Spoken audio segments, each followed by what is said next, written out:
د کاناډا IRCC اداره Immigration, Refugees and Citizenship Canada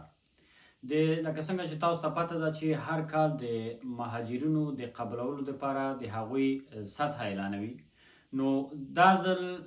دغه ادارې د 2024 لپاره، د 2025 لپاره او 2026 لپاره د مهاجرینو نوې سطح اعلان کړې ده. نو دوی په دغه اعلامیه کې ویلي دي چې کاناډا به په 2024 کې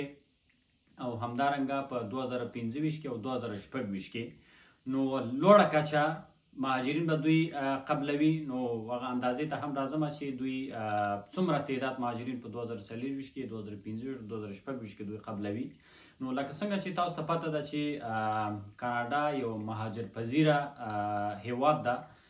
په نړۍ کې، ځکه چې دوی زیات یعنی نفوس ته دوی ضرورت لري. د کاناډا خاوره چې ده یعنی ډیره زیاته لویه خاوره لري کاناډا، نو ځکه دوی مهاجرو ته ضرورت لري. نو دلته دوی مختلف ډول ویزې دوی وړاندې کوي. نو ورلډ وایډ یعنی دلته مختلف قسمه ویزې دوی اعلانوي هر کال. ډیره زیاته لوړه کچه باندې دوی مهاجر قبلوي هر کال. نو دا ځل دغه ادارې، دغه IRCC ادارې دوی اعلان کړی دی چې په 2024 کې به دوی 4,15,000 مهاجرین به دوی قبلوي. نو 2025 کې به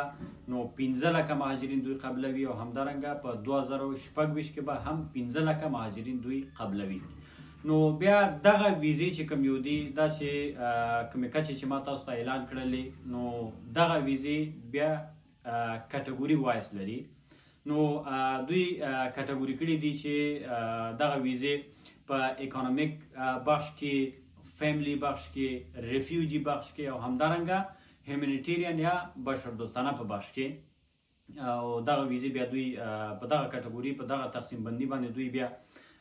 خلک دلته غواړي چې په اکانومي په بخش کې چې کوم یو دی، په دې کې هغه ماهر کارګران کوم چې همیشه تاسو ته زه نیوز چې هره خبره وي، بعضې ویب سایټونه زه تاسو سره شریکوم چې تاسې کولی شئ دلته کاناډا لپاره چې کله تاسې ویزې غواړئ، تاسې ورک ویزې ته تاسې اپلای وکړئ. نو د ورک ویزې ډېر زیاتې ویب سایټونه هم الریډي ما تاسو سره تشریح کړي دي په همدغه یوټیوب چینل کې. تاسې لیدلی شئ چې ماهر کارګران، هغه سرمایه ګزاران په دې کې راځي، نابغه خلک. نو دغه د اکانومیک په بخش کې د خلکو ته دوی ویزې ورکوي. ورپسې فیملی بخش ده، ورپسې ریفیوجی بخش ده، نو ورپسې هیومانیټیرین یا د بشردوستانه بخش ده. نو د کاناډا د بشردوستانه ویزې اخیستلو لپاره چې کوم ویب سایټ ما تاسو ته الریډي تاسو ته ما ښودلی دی، هغه لاره چې سره کوم تاسې اپلای وکړئ. نو په زما یوټیوب چینل کې ویډیو هم موجوده ده. اوس راځو دې ته چې زمونږ افغانان منګه په کم بخش کې راځو، په کم بخش کې منګه اپلای کولی شو تر څو منګه د کاناډا قانوني ویزه منګه ترلاسه کړو. نو په دې کې لکه څنګه چې تاسو پوهیږئ چې د افغانستان پخوانی حکومت چې کوم یو دی، هغه مکمل ډول د منځه لاړه. ډېر زیات افغانان چې هغوی په مخکینی دولت کې دوی کار کړی او یا هغه کسان چې دوی په مدني بخش کې کار کولو، هغه کسان چې دوی ژورنالیستۍ په بخش کې کار کولو، په نظامی بخش کې د چا وظیفه وه په دولت کې او یا چا په ملکی بخش کې وظیفه وه، نو دا خلک چې دوی الریډي اسنادونه هم لري، نو دغه خلک کولی شي د کاناډا دغه هیومانیټیرین په بخش کې کوم چې دغه IRCC اعلان کړی، دغه د ویزو تقسیم بندي چې کوم ما تاسو ته مخکې وویله، نو په دې کې لاست اپشن چې کوم یو ده په د ویزو په تقسیم بندي کې هغه هیومانیټیرین ویزه ده. نو په هیومانیټیرین ویزې په بخش کې یعنی د کاناډا بشردوستانه ویزو په بخش کې نو تاسې کولی شئ چې اپلای وکړئ. نو د دې ریکوایرمنټس چې دي، کوم اسنادونه ورته پکار دي، نو د دې ریکوایرمنټ چې کوم یو دی د کاناډا د بشردوستانه ویزې خاصا چې مهم ریکوایرمنټس په دې کې دي، هغه ستاسو هغه اسنادونه درلودل چې دغه تاسو ثابت کوي چې تاسو ته په خپل مملکت کې، په خپل هیواد کې کوم خطر مواجه ده. نو هغه وخت بیا تاسو کولی شئ چې د کاناډا دغه بشردوستانه ویزو په بخش کې تاسو اپلای وکړئ. ځکه چې په دې کې یو اپشن ده چې کله تاسو اپلای کوئ، دغه پروسه تاسو مخې ته وړئ، نو هلته اپشن کې لیکلي دي چې تا ته په خپل مملکت کې څه خطر مواجه ده. آیا ته داسې کوم اسنادونه لرې چې دغه ته پروف کړي چې ما ته په خپل مملکت کې مشکل ده؟ نو که چېرته تاسې چې مخکې ما تاسو ته یادونه وکړه چې په دغه بخش کې تاسې کار کړی وي نو ژورنالیستۍ په بخش کې مدني فعالیت په بخش کې یا د دولتي ملکی بخش کې یا نظامی بخش کې نو تاسې خپل اسنادونه تاسې اپلوډ کوئ نو دغه ورته ثبوت کوئ چې هو یعنی ما ته په خپل مملکت کې مشکل مواجه ده نو خطر مواجه ده زه نشم کولی چې په خپل مملکت کې زه پاتې شم نو تاسې کولی شئ چې دغه بشردوستانه ویزې ته تاسې اپلای وکړئ او کاناډا به دا به ګوري دا به څېړي بیا هغې نه وروسته نو تاسې به انټرویو دپاره سکیجول کوي نو بیا به تاسې چې د کاناډا سفارت کوم چې د افغانستان شاوخوا په مملکتونو کې په هر یو هیواد کې چې نږدې سفارت وي بیا به تاسې هلته ځئ نو انټرویو به ورکوئ بیا هغې نه وروسته د کاناډا قانوني ویزه به ترلاسه کوئ او تاسې به کاناډا ته به تاسې راځئ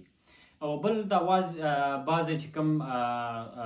مختلف ډول نورې ویزې د تاسو ته اعلانوم دا خو یو بخش چې کوم ما تاسو ته دا د هیومینیټیریم بخش ما تاسو ته وښودله نور چې کوم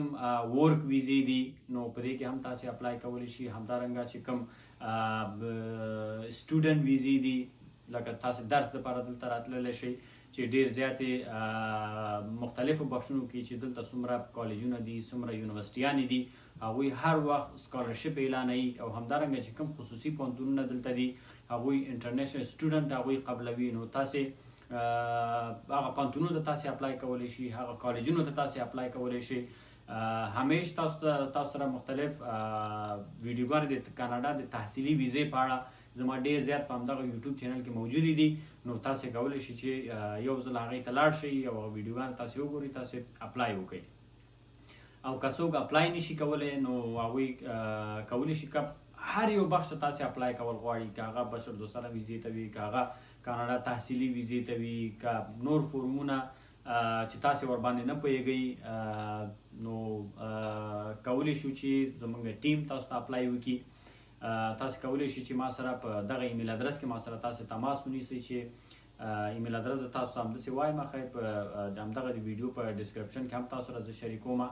amazonfba@gmail.com دا زما ایمیل ادرس ده نو تاسې کولی شئ په دغه ایمیل ادرس ما سره تماس ونیسئ نو پروفیشنل ډول به زموږ ټیم به تاسو ته اپلای وکړي که تاسې په خپله نشئ کولی نو انشاءالله زه همیشه ستاسو په خدمت کې یم چې هر ډول کوم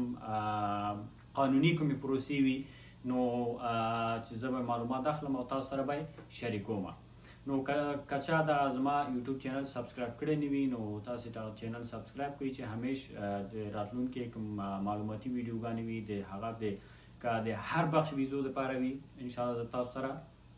په وخت سره مکمل معلومات تاسو سره زه شریکوم